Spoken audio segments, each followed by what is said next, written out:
Want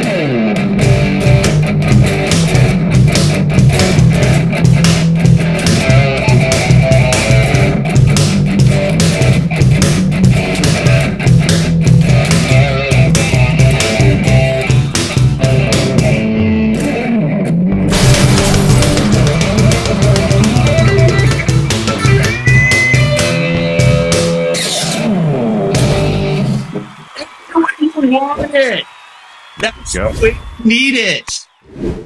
Any way you want it. And Dimitri's light show. I appreciated the. Yeah. You got to get the smoke machine hooked up, man. You got the smoke machine. Yeah. Actually, do you remind me? I need to take it out for Halloween. So I do have. There you go, smoke machine. I have mine in my garage. I need to get mine out too. Yeah.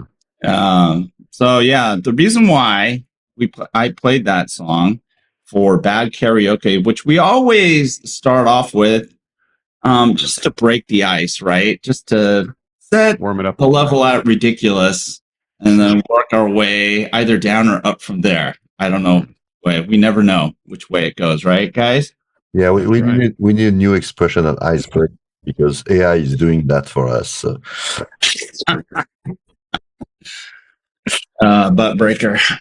Anyway, you didn't hear that from me. Anyways, everyone, welcome to IoT Coffee Talk. Remember, we do this for the kids. Elevate our kids. ElevateOurKids.org. Just go there and donate. We're trying to help bridge the digital equity divide for kids K through 12 in underserved and unserved communities. And keep in mind, we've been having a lot of disasters lately, right? We're trying to get into Lahaina still, trying to help that community. But now we've set our sights on the southern east coast, eastern part of the country where they've been ravaged by storms. And so, we're trying to keep those communities in mind and the fact that they're probably going to need a lot of help. And yes, connectivity and the digital divide became very real for a lot of those communities. And think about all those kids who weren't able to learn and attend school. So, donate, help us help them, and then be part of the solution, the charity to bridge the digital divide. So anyway, and also we have really cool swag. Just go to the site, www.elevateourkids.org. We have t-shirts, hoodies, and you guys will all... I wore my hoodie today. I mean, it's like, I should have got my Pacific Northwest sweater going on, but I didn't do my hoodie. Yeah, you will look sexy. So, and you know what? We're trying to bring sexy back for IoT. Because, I think this AI stuff is too sexy. It's way too sexy. So, what's up, guys? Other than Apple Intelligence. Everyone get their upgrade. Everyone got their upgrade. Any way you want it. That's the way you need it. That's right. Any way you want it. Yes. I haven't noticed anything yet on my upgrade. I mean, everything's on my phone seems to be the same, but something's happening in the background. Some intelligence stuff. I haven't either. But I'm personally very happy because finally somebody has the courage to not call it artificial intelligence. But seriously, it's Apple. I think it's a different positioning, and I think it's probably carefully thought about Apple because I want to try to associate that to the brand and not to say, it's AI. Yeah. So it's it's whoever the marketing person is who figured out AI equals Apple Intelligence should get a little bonus. Extra condo in Lake Tahoe. Yeah, I agree. Oh my God, it's so expensive. On the right side, on the Nevada side. No, I haven't noticed anything yet on the phone. I'm waiting for something to happen, but I haven't really experimented with it yet, so we'll see. Yeah, I mean, I've already made some, posts on it. It's whatever. You know what I'm saying? It's what I thought it would be, which is It's just a occasional tool that you'll use. It's not that great. It'll be helpful in certain things, but I find I always have to validate the outputs. and this goes, I mean, you know, I try to make everyone understand I am not picking on Apple. Everybody else's has the same problem. If you dig under the covers, okay, you look under the covers, all of them have this limitation. Apple has not solved the issues, the technical issues with Sure. So, you know. But I think it's like AI is sort of creeping into everything that we're doing, whether we want it or not. It's showing up in our, you know, streaming experiences, our phones, our PCs, the agent, the Delta agent that I ask stuff for about, you know, it's just showing up everywhere. And I was talking to someone the other day in the foundation, Tiny Metal Foundation, and the partner was like, yeah, it's like having AI in your chips these days. It's like, so what? I mean, everyone has AI acceleration in their silicon. That's now just kind of common. The issue is, what do you do with it that's useful? Yeah. Hey, David, what's up? Yeah, so exactly. That's kind of the next frontier, is now that it's sort of washed over everything. Now it's like you can actually use it in a differentiated way that's useful. And so we'll see. Yeah. We'll see. Yeah. Hey, David, what's up, man? I don't know. I mean, Dimitri, what have been your impressions so far with Apple Intelligence? I haven't had a chance to look at to test it in details, but the keynote, what struck me is the features around, you know, being able to take notes and do search with photos, because I do that all the time. So I'm a very visual person, so I take pictures of things. So the ability to take notes and knowledge in a more effective way using that is very appealing to me. So that's what I dive in. I've just unfortunately been a little bit busy in the past weeks. Plus, bringing people say whatever happened in Vegas stays in Vegas. Yeah. That's true, except for COVID. So, oh no, yeah. It was not a bad one, but I brought a little COVID. So, if intelligence can do something about helping me not getting COVID anymore, then I'm happy. We that was the original episode that we had for IoT Coffee Talk. Is how do you use IoT to get better visibility on the spread of COVID? So yeah, well, I think you can use Apple Intelligence. I think if it can detect where you've been and all these places, and sitting on the plane, it would pop up a little message saying, "Hey, dude, you're about to get COVID." but you know what? To some extent, actually, I think when we had, you know, the peak of the pandemic, when we had this alert system about you being exposed to people, I think that was great. Why the heck did they remove that? I mean, that was great. Because of politics. Yeah, I know. Nobody was interested in looking for and it's funny that these retroactive retroactives on the whole thing. It's like, oh, you know what? It was all those measures were away. It's like, look, in New York, we had morgues in the parking lots of hospitals. Yeah, you know, I mean, it just astonishes me that people forget how terrible the onset of this thing was. And in Italy, Spain wiped out a whole generation of people. Yeah. And those are grandparents who take care of kids and provide. Oh, yeah. It's just the insensitivity. It just, and the lack of memory. And remember how terrible this stuff was. If you go onto Reddit, there's a subreddit called the Herman Cain Award, and they issue this award to people that it's basically like, yeah, COVID, no big deal, blah blah, and then they die. Like they get COVID and die, so they give them the posthumously, instead of the Darwin Award, it's called the Herman Cain Award. There's so on that.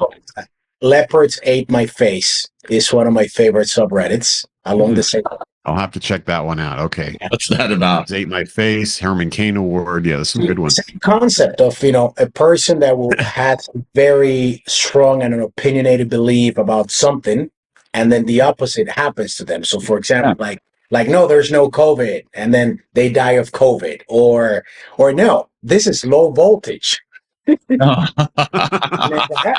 Let me grab that. Leopards Ate My Face subreddit. Okay. I think I'm famous for having said that, but I love natural selection. So it's But there was, Leonard, to your point, I just looked it up. I have an app called Code Red. That it's and I think it was for COVID, but it uses the location on the mobile device I have to check tell that. you you've been in a cluster of anything. But it also does weather alerts and community alerts. So what else? Remember, everyone started deploying some sort of tablet connected to either infrared or temperature sensor, so you can come. Oh yeah. Read your temperature. Oh, yeah, actually based on the body temperature. So, Yeah. so that would be a use case of IoT. So we gotta get there. Read the body temperature of people around me and then alert me that this person has a fever over here. So stay away from that person. Actually, if you think about it, that helped. I mean, I think we really discount the and undervalue the impact that some of these measures had. And I'm just surprised there wasn't more innovation, especially when they were, setting up these pop-up what do you call it, hospitals and well, you don't want to call them isolation centers, but that's basically what it was. But to be able to connect them, right, and then provide at least some level of digital support for these facilities that were oftentimes out in the parking lot or out in the field somewhere. Yeah. Being able to quickly scale these things up. I think these are great capabilities. And I don't know whether or not we've learned anything other than, I don't know. I mean, what was our reaction? Hey, let's go and manufacture. But what's I think N95 Max. Well, I see a lot of people wearing masks is just more of a habit these days than I used to. The thing is, I think a bunch of people. I was just telling one of my kids the other day. I think post-COVID, people have found out that there are other cultures that are used to wearing masks to protect other people. So if I have a cold, I will wear a mask because I don't want to give it to you. Right. If my breath smells pretty bad because I just had lunch at the all of us have been in a conference, it happens, and they approach you and you just want to die, you would appreciate that person. Or that's the natural business selection right there. That's where yes. Yeah, but I don't want to do business with you. You smell. Exactly. Well, no, I mean, so for me, very selfishly, how many of you guys have experienced the flatulence issue on planes? On plane? Oh, yeah, all the time. Oh my God. And that's where they need to, that should be solved through technology. That's a technology. Yes, I was an early proponent of a very simple, low end, not a lot of processing, but a vibration sensor on the seat. And then the ejection system of this passenger. Ejection. The little light comes on. The little light comes on over their head. But guys, in this case, in fairness, it's physics. No, it's physics because you have a lower pressure inside. So if you have a higher pressure inside, you have a problem there. So, I mean, it's not that the person is not careful. No, I'm sorry. It's not that the person is not careful. Now, you might want to manage that better and go to the bathroom and try to do it. I think you need better bathroom in planes, okay? And you need that don't have. Well, you need a higher throughput on the recycling of the air, which takes more energy, which lowers their lowers their profits. The smartest thing would be to actually adapt the ventilation system so that you maybe suck. Sure. No. So I'll let you guys in a secret. This is how so the mask, good first phase defense. Right. Second thing you do, that little your little directional air, right? Yeah, have it come right down on your face. Oh yeah, top of your face, and then you create what's equivalent to in Get Smart they had the cone of silence. Yeah, right. That's like the anti-flatulence cone of silence, but also I always crank the air. Right on you. Filtered air, right? It's filtered air. So even with COVID and other diseases or whatever the hell is floating in the cabin, it just blows. It creates a defense shield around you. Good travel tip. But it also, It also increases your dehydration, so drink plenty of water. Right. Yeah, More Woodford whiskey. That's what you need to have. Bill, your timing is perfect. We're talking about farting on planes. Yeah. That is not a thing. you mean what? That is not a thing. You must be that guy then. Cause you to get truly embarrassed. I'm that one person that would stand up and go, "Who the hell did that?" I'm gonna let everyone know. No, don't act like you don't know it. Don't act like you didn't hear it. You know who you are. Stand the fuck up and own it. I own that. That we have. Oh my So talking about the user real problems. I'm sorry. Hey, these are real problems. Let's be truthful. And we were talking about those apps that that allows you or give you information about potentially sick people around you. So you have this new app that said that Oh my god! of the guy. Yeah. A location tracker kind of. So here is a new monetization system for airlines. Sell you higher prices for seats where you're less likely to be sitting close to somebody that do that. That's great. Instead of a no smoking section, there's a no farting. No farting. Pay extra for that. Well, I'm just going to turn the methane sensor on my phone on, and we'll find out who the hell it was. Yeah, I agree. Methane sensor, definitely. Yeah. That's iPhone 19, I think, is coming. Oh, we can recycle that. New source of revenue, methane. Yeah. But these are, so what we were originally talking about before we got on this disgusting topic was IoT and how it was used because Dimitri you got COVID, right? Yeah, and how we're just doing like a retrospective on how IoT technology and solutions were used to help get some visibility on where the spread was, where the risk areas were, so that we can make decisions to protect ourselves, right?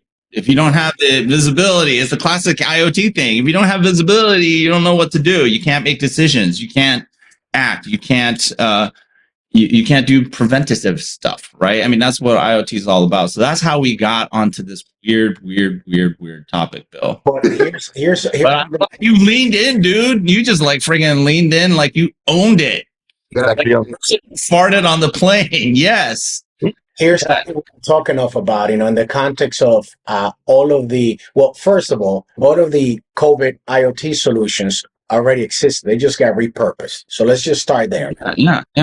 I doubt there was COVID IoT innovation of things that we've never seen before. It was just things got repurposed, which is good. They found a market. Yes. Yeah. Exactly.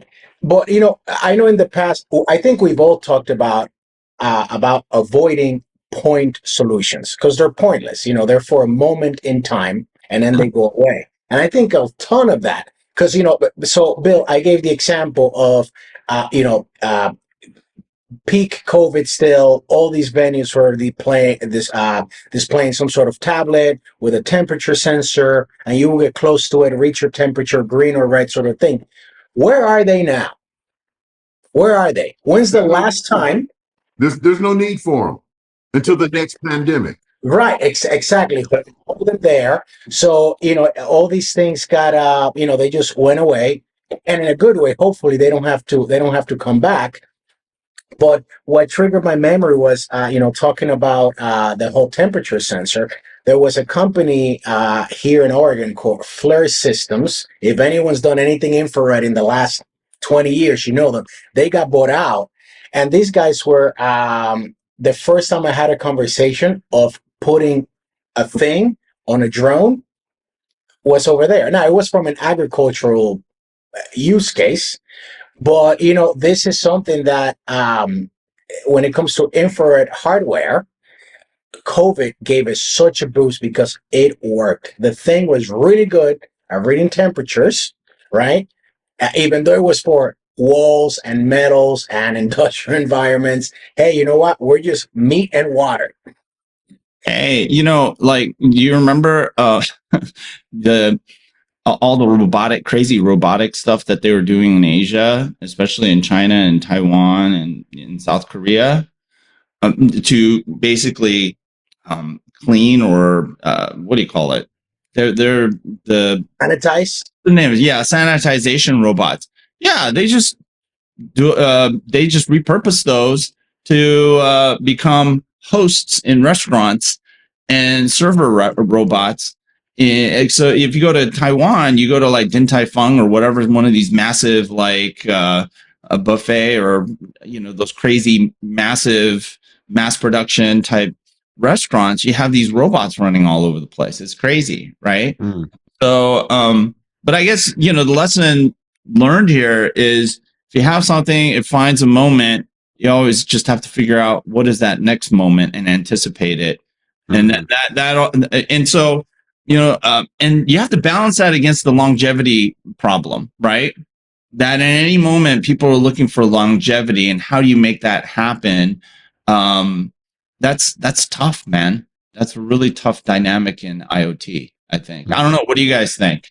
No, I think you're right, and it gives space. And this is a salesmanship perspective.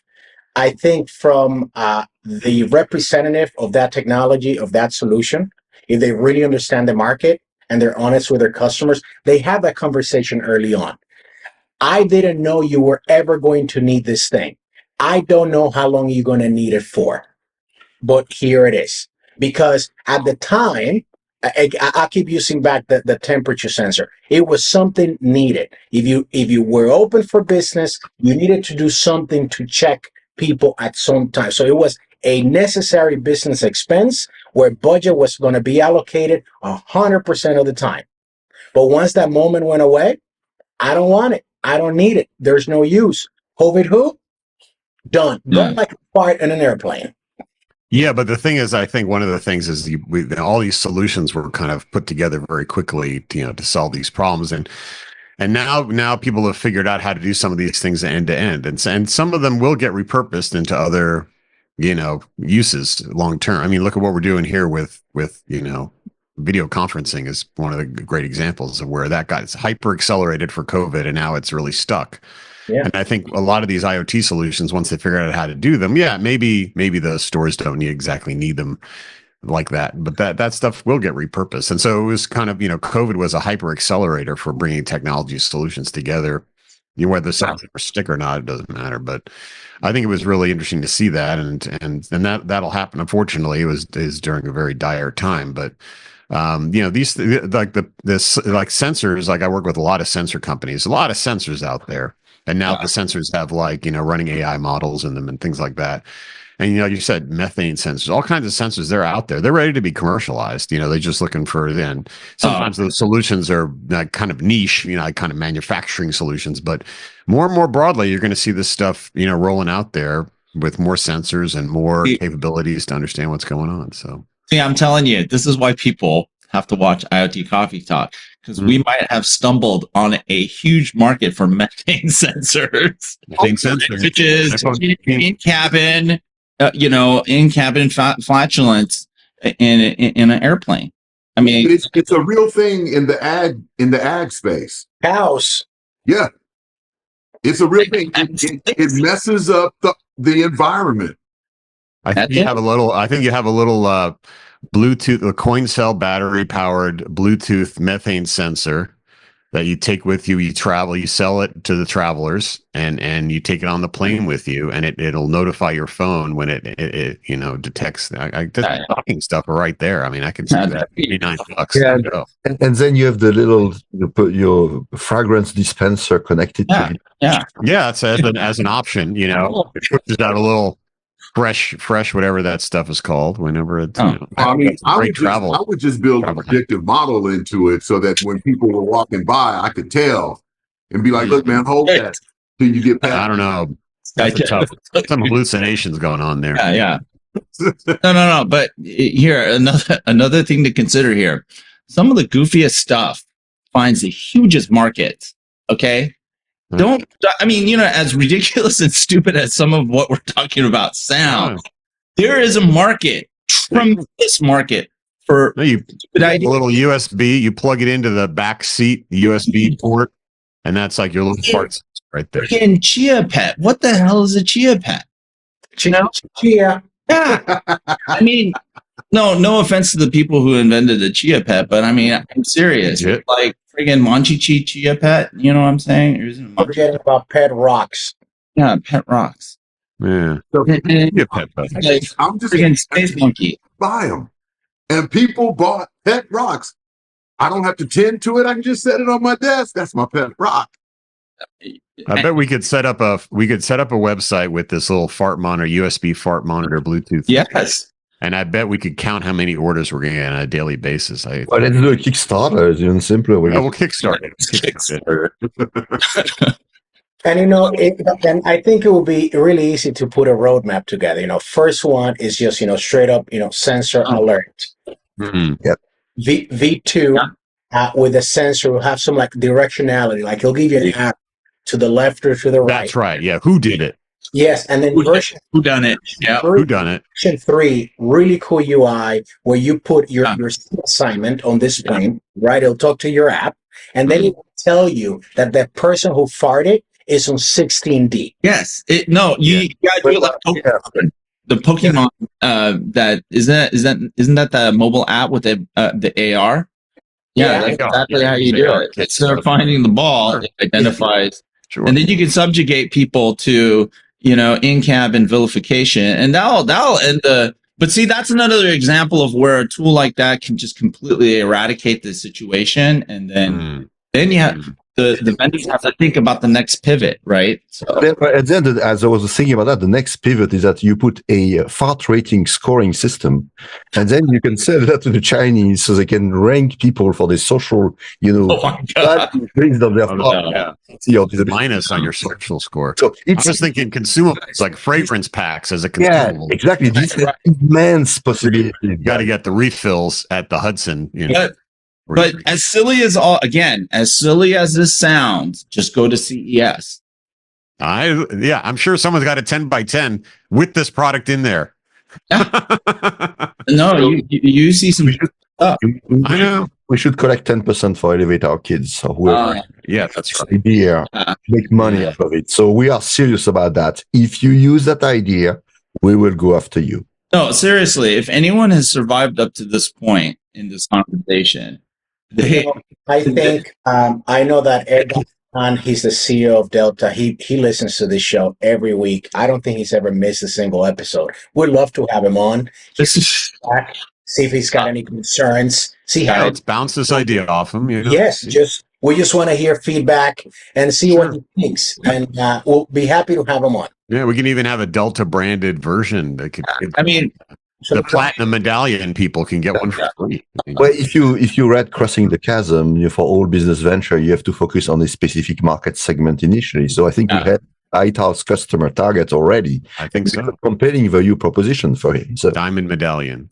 But we will have to get the data diva involved in this because, of course, like with any technology, there are huge privacy implications. So, It's true. Yeah, but is there a higher propensity to fart, say, if you fly Delta versus Spirit?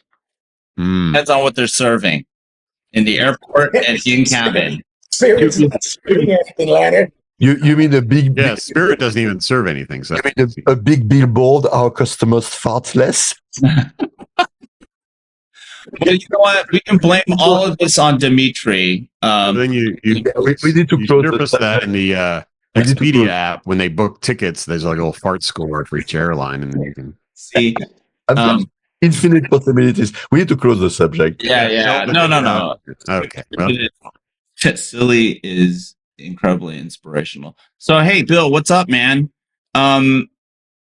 Doing things, man. I mean, yesterday just had a nice webinar with the Municipal Information Systems Consortium, so MISAC, which is built up of predominantly the leaders in cities and things like that, all across California. So it was myself and Rudolfo Raimundo, the CIO from Coral Gables, which I firmly believe is unequivocally the smartest city in North America as a whole. Wow.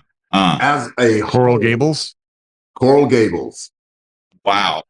Can you elaborate on what they've deployed? I mean, they just, you name it, they've done it. They've got smart poles, they've got traffic monitoring, they engage with the community. They have an open portal. You can access their digital twin through the open portal.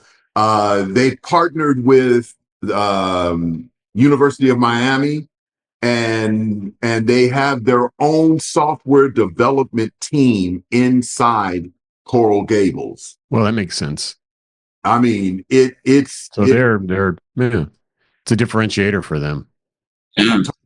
You were saying it was like, what's the name of the organization you were talking about? What's it called? MISAC, MISAC.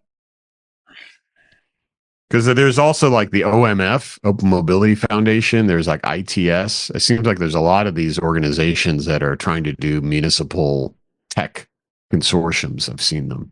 Yeah. No, MISAC is big. They've got well over 1,000 members. They've been around for a while. For quite a while, they were like member only. You only the city could be there. And now they've kind of shifted over to say, hey, look, we need to start engaging. Like the GSMA operators. I mean, look, go to, I dropped it in the chat. I want you guys to go take a look at it, because I've known. I'm looking at the website. Quite a while. We did a lot of things together, in collaboration with NIST and everything like that. Oh, wow. And I mean, the stuff that they were doing, or that they are doing, and where they're headed with respect to how they're leveraging Gen AI, and they've got it closed. What do you mean by that? They have it closed? No, they're me That's too. ridiculous. Me too. God. They are just phenomenal.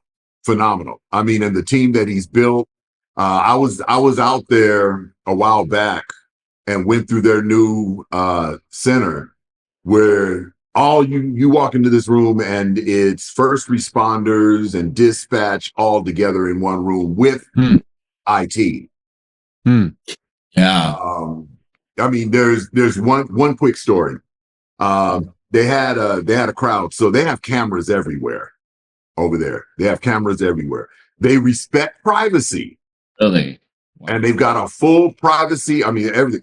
But the cameras are for public safety. So they were having an event, and a woman lost her daughter.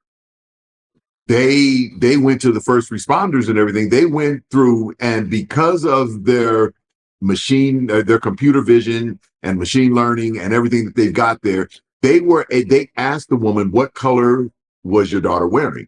They went back to the video, pulled out everyone else except people that were wearing that color. They located the woman's daughter in less than 5 minutes. Wow. That's awesome. That's impressive. I mean, that's tech for good, if ever there was. Right. Yeah. Wow. So Yeah, I don't see AI in here. It just says, I love this. It says business intelligence, information technology, and tools, which I think a lot of people bundle this stuff now into AI, because no one talks about BI anymore. No, I mean, BI. it's business intelligence. one of the things. I mean, I might give him a call, man. We should have him on. Yeah, that'd be great. I mean, it's always awesome to see a municipality doing the right thing, or having their act together on all this smart city stuff. It's such a challenge. It'd be really interesting. A lot of the stuff that they did, everyone kept asking them, how did you do it? How did you do it? He said, well, we're going to open source our code. And that wasn't quite the right thing to do, because most cities are not that advanced. They don't have their own software developers. They're not writing their own APIs and everything like that. So they kept calling him for support, and he was like, nope. And he took everything down. I said, you need someone else to partner with, to kind of, work those things out. But I mean, the stuff that they're doing is just, it's it's phenomenal. Actually, to tell you the truth, man, I think people should start thinking about bringing those competencies in-house, at least a certain capacity. There's some industries that just went way overboard in getting rid of all their infrastructure folks, and then they regretted it, right? Because all of a sudden, they realize it's not just about the applications and SaaS. Well, we still need infrastructure, right? And we need to have the competencies to not only deploy infrastructure, but to maintain it, evolve it. But then even certain applications, you should have somebody who knows what they're doing, but more importantly, an architect who can manage the roadmap so that they can manage the longevity of the city's infrastructure, right? Farming out, fishing out to folks, 100% is not the right way. But having advisors, I mean, that's not to say you don't have advisors, but there should be somebody within the organization that knows what they're doing and owns the outcomes, right? Well, yeah. There is a managed service overhead. Absolutely. And there's all kinds of nonsense you have to deal with that kind of stuff. But bringing accountability in-house can do wonders. Yeah. I mean, you control your own destiny. And I mean, and it took him 15 years to get here. So think about he was that early in thinking about here's how we're going to do this and here's where we're going to go. Sounds like actually, and then to have the mindset of we're not going to outsource our thinking. Yeah. I'm like 100% applause. This is impressive. And it doesn't, a lot of people are like, well, they're not accepting. No, he's 100% accepting. He's like, you got something new to show me? Talk to me about it. Let's see. Oh yeah. Play. Bill, do you know if they have any? So with all the data they're capturing, like I'm actually on their ArcGIS map. It's super cool. Is there? Are they putting out APIs for the public that wants to? Yeah. Okay, that's cool. I think. Someone will correct me on this, but I think Denmark was one of the first cities that had this concept back in 2008, where they were deploying, sensors for projects, and they figure like, hey, if anyone wants to use this data for the betterment of the community, here it is. Just tell us what you're going to do with it, sort of thing, and have at it. So it's super cool to see it here. Coral Gables, good patch there. Yeah, I mean. Yeah, it's it'd be kind of cool. I mean, his background is awesome. You know what I'm saying? I mean, what's his name? Raimundo. Yeah, I mean, he looks like somebody who's actually delivered stuff. So yeah. Yes. And so yeah, I mean, those are the perspectives of people who actually had to deal with the BS, and the BS is. Dealing with BS is called experience, right? Theoretical stuff nothing ever plays out theoretically.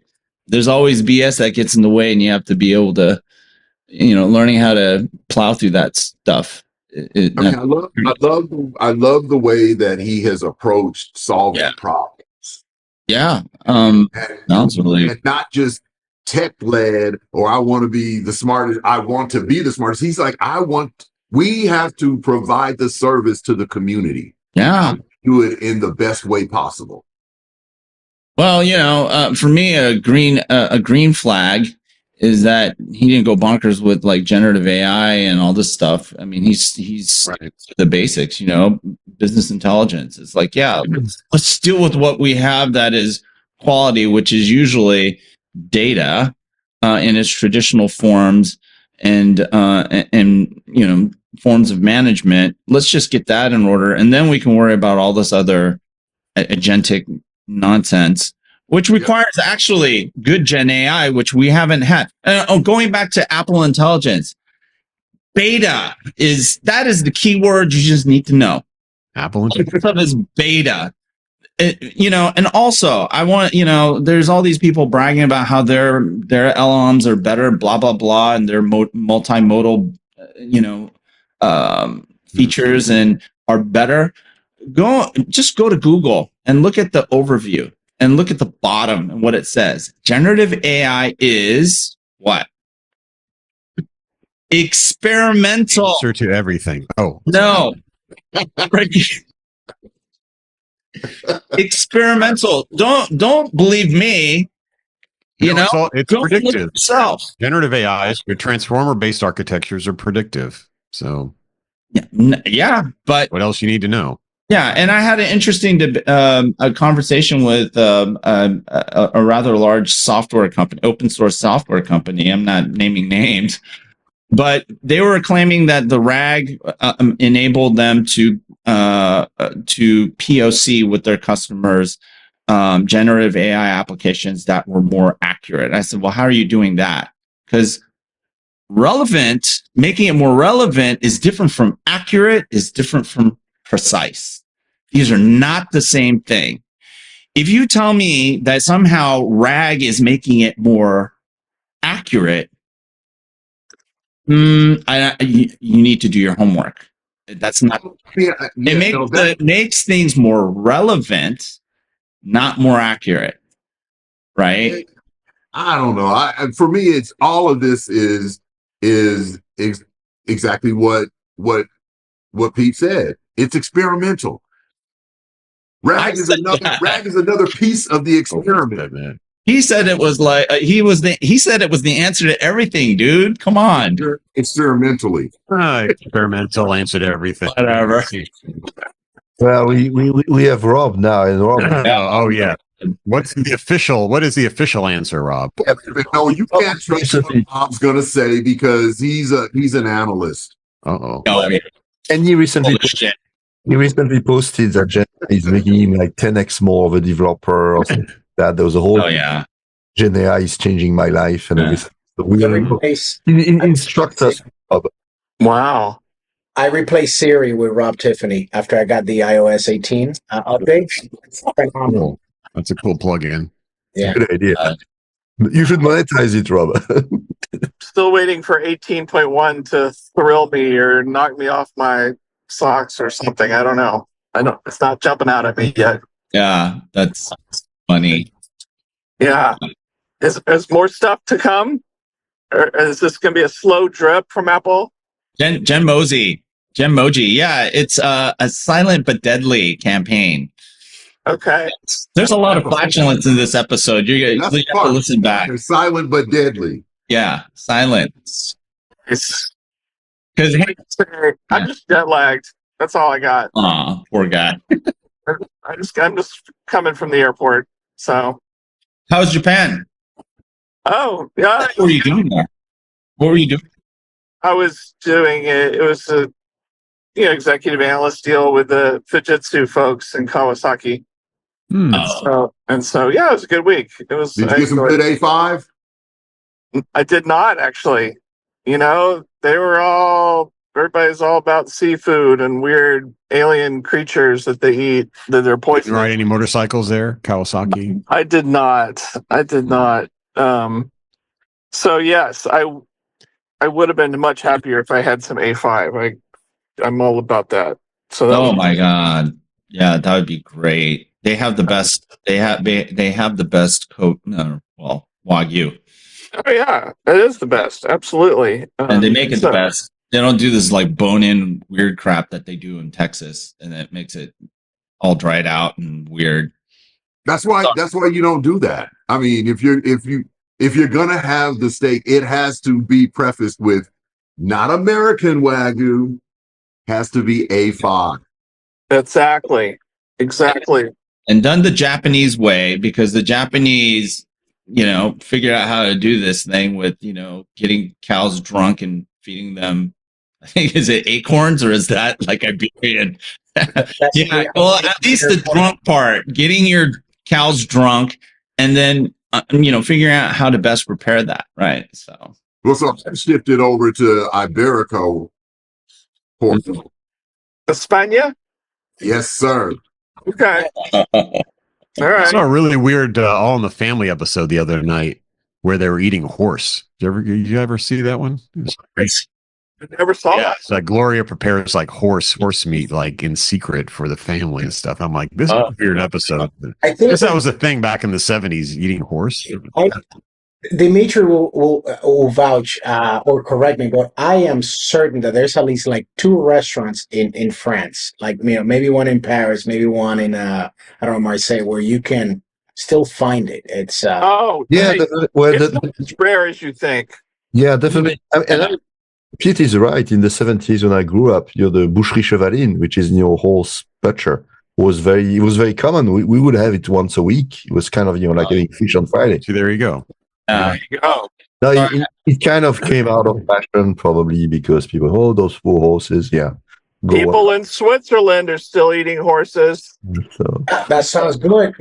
Well, but there was a big scandal a few years ago, it might be 5 or 10 now, where because one of the big food producer in Europe was doing a lasagna meal, and half of the meat was horse meat, Wow.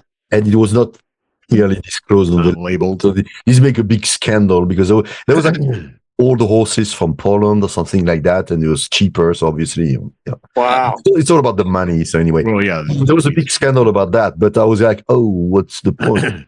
I grew up eating horse meat. It was what we had. So All I know is, when I spent a bunch of time doing mobile strategy for Nestle, and I'm in their headquarters in Bevy, and you're at the cafeteria, horse was on the menu publicly every day. It was just like another thing.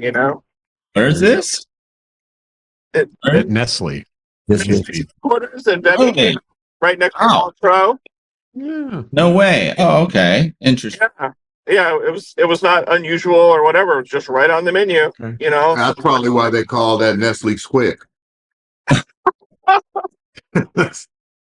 Something's going quick. So, did they raise horses for this purpose, or did they just? Is it like a lame horse or an old? this I don't know the history behind It was this. a side business. It was on the other side of the track. Oh, you came in last. Come here, Johnny. I mean, this is still common for cows. I mean, cows first start their life in milk and then end up in butchery when they can't Right. anymore. So I wouldn't be surprised that they were maybe older animals. I don't know actually, but it's good. All right. Horse farming. I don't know. Wow, we're touching We're off topic now. We're really way off weird topic. topics here, So but it's educational. I'm learning something. I had no idea. Yeah, so that's new information.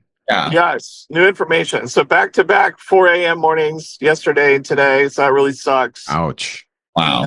Planes and but had a good dinner event with AMD last night in Chicago. It was all about AI. Oh yeah. Yeah, so yeah, it was good. When they like high-end restaurant and a lot of local execs and stuff show up, and Yeah. Oh my God. It sounds so tough, Rob. I know. This Yeah, we're so sorry for you. Oh my gosh. it's tough. And Do you need help? Do you need help?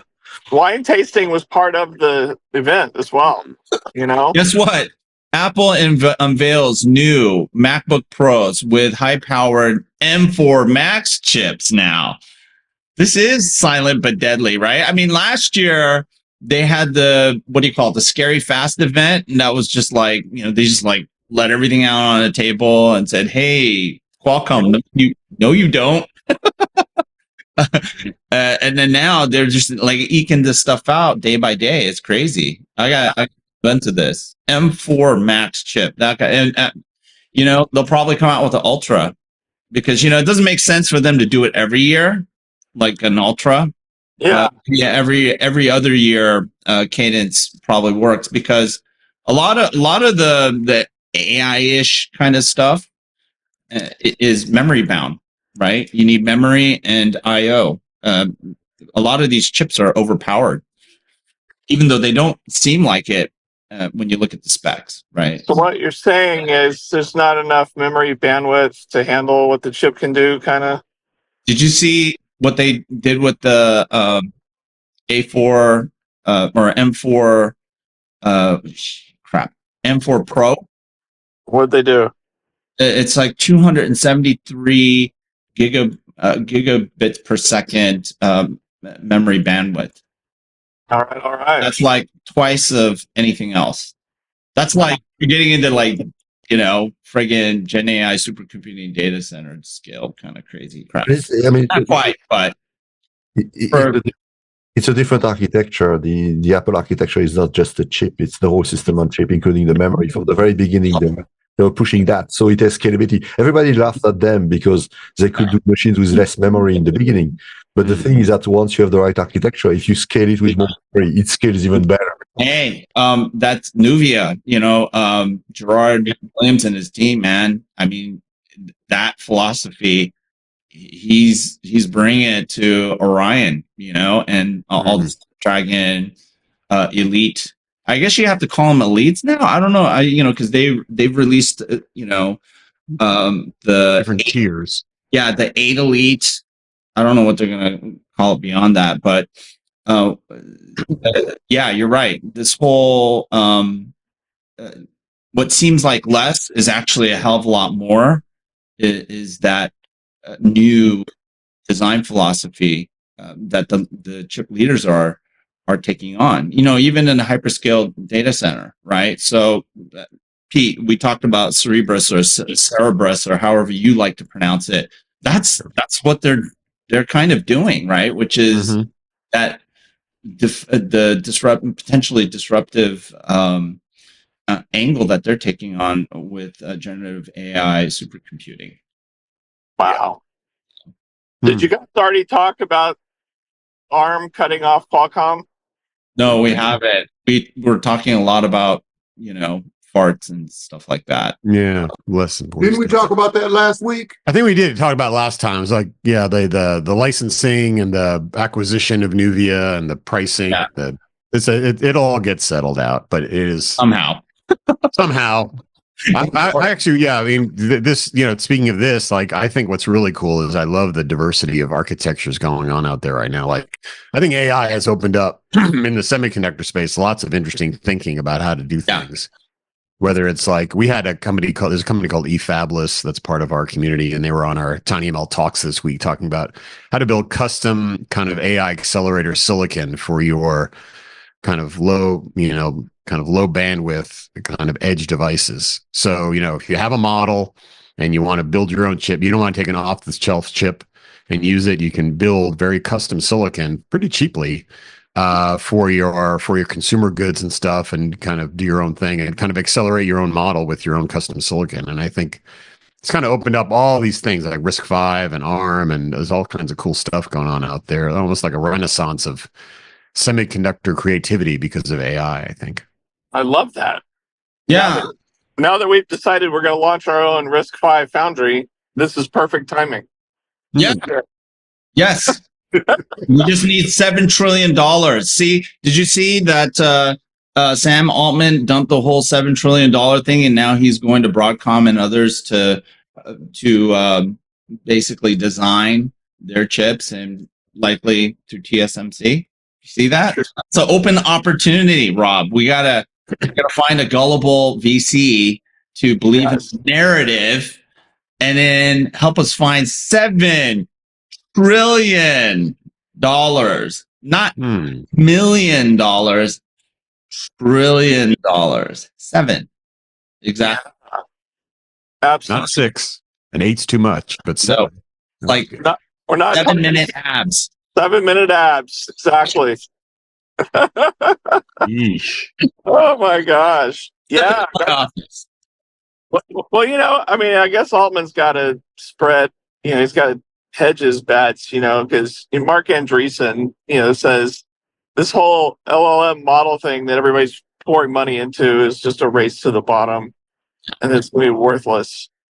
And that's, you can't have Altman on one side, raising all this money to build their thing, and then you have Zuckerberg on the other side saying, "Oh, here, go ahead, download Llama 3.2. It's free." All free. Well, now Meta's going to get into the search business. Now that search has become deconstructed into a bunch of AI queries, it's going to be in the search business, and it's going to be a race to the bottom on search revenue. So yeah, it is. Holy cow. That was that thing about synthetic engagement that Debbie and I had a chat about is you're just going to have these fabricated interactions between machines, and it's like, how valuable is that, right? I think that's a big question, because right now we already have a problem with bots, right? So if anyone thinks that these agentic things are net new, they're friggin' not. They're not. We have had these things called bots, program trading in finance. Do you think that these things are the same things from the 80s? No, they've gotten smarter. I mean, if you want to talk about industry that throws a crap ton of money into intelligence for automation at velocities that you can ever imagine, that's distributed, it's the finance industry. Trading. Well, wait a minute. I'm gonna argue against that and say the biggest challenge, the biggest problem where they're really screwing up is my sneakerdom. All right.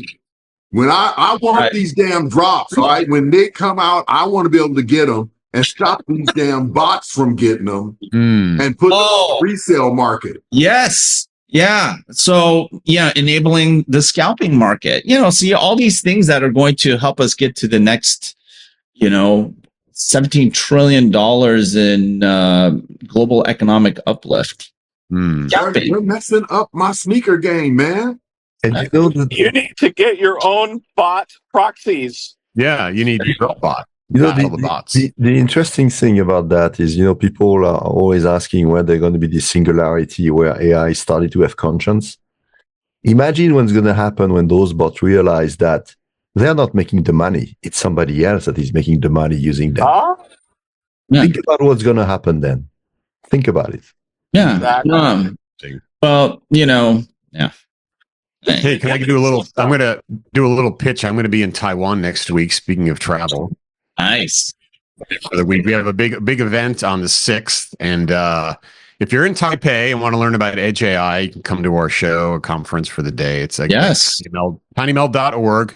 40% discount if you use the code Taipei40, capital T. Taipei40. 40% off registration. Still have some seats open.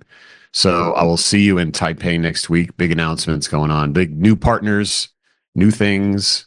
So hanging in Taipei for the week with the robots. I thought the code would be Taipei 101. That's a good idea. We should use it. I love this. 101% off. 101%. It does pay you. Is there a live version of it as well? We're not streaming it now. It's just we'll record it though for YouTube and stuff. That's cool. But it's fun. Well, I've noticed it. Obviously Taipei's further south, so it'll be warmer, but I was surprised at how warm it was last week in Japan, in the Tokyo area. That's scary. It was really warm. And then yesterday, I get up in Seattle and it's like 45 in the morning, and I get off the plane in Chicago and it was 81. Midwest was getting some heat. I was just really surprised by that. Have you heard of global warming, man? Oh, is that? Oh no! What? Yeah, I know it exists, but yeah. Oh man, we're screwed. Okay. No, it's all about Gen AI. Gen AI will save us. Don't say that, Rob. Please. Oh, Gen AI is not ignorant. It's massive. How can I get Gen AI to tell me what to pack for my trip based on the weather forecast and all that? I want to. You know what? You should record yourself going through that process. And having Gen AI tell you what to pack. Come on, Pete. You disappoint me, Pete. I mean, there's not enough data for that yet. So it doesn't learn yet. You have to wait for learn AI to change. I just put it in my closet. It'll be like, here's all my clothes. No. Hey, Pete, what you have to do is you have to wait for it to catastrophically screw up your life several times. Then it learns what not to do. That's right. So you have to wait for that. It doesn't know. It doesn't a tank top in Chicago in the winter, and then it'll be like, you got to get pissed off at it a few times. Really, boundary conditions. Seriously, enough for you to bother to hit that. Hey, did I do a good job or a bad job thing to do the reinforcement learning? Right. Otherwise, how is it going to know? It's true. Yeah. So I just want to say before I drop off here, this Gen AI stuff, sometimes it's kind of real. I've been playing with the updated stuff from our friends at Anthropic. Yeah. The fact that it can manipulate stuff on your computer, and I know some of us kind of chimed in and go, wow, that could put the RPA people out of business, like UiPath and folks like that. But if you take it to the next level, if Claude can now programmatically manipulate anything in your computer, it's just a short leap to where the computer is driving automation of machines or HVAC systems or robots or anything. And so now we're getting close to that takeover, of Skynet and robots. So I think that's a thing. It's not a big leap. It's going from software to controlling machines. And so I want to try to play with that. I also noticed that I would upload like one chapter of my Submarine Warriors book and just say, enhance this content. And it just blows me away how much better it is than I am as a writer. It's like, really? Is that a function of your writing though, or is that a function of the AI? I mean, I don't know. I'm a loser. I'm a loser. I did the writing. I thought it was good. And then I crank it through that. And I'm just like, it's just so rich and beautiful. And it's like, wow. And wow. It's so good. Whenever you hear people, oh no, we're going to, AI could put, writers and screenwriters and Hollywood out of business. It absolutely can. It's really getting really, really good. It's really, really good. To your earlier point, Rob, I think we are and actually my prediction related to what we discussed about IoT, we are on the verge of a critical singularity, because all the AI stuff so far was, the human was the interface. You talk to those things.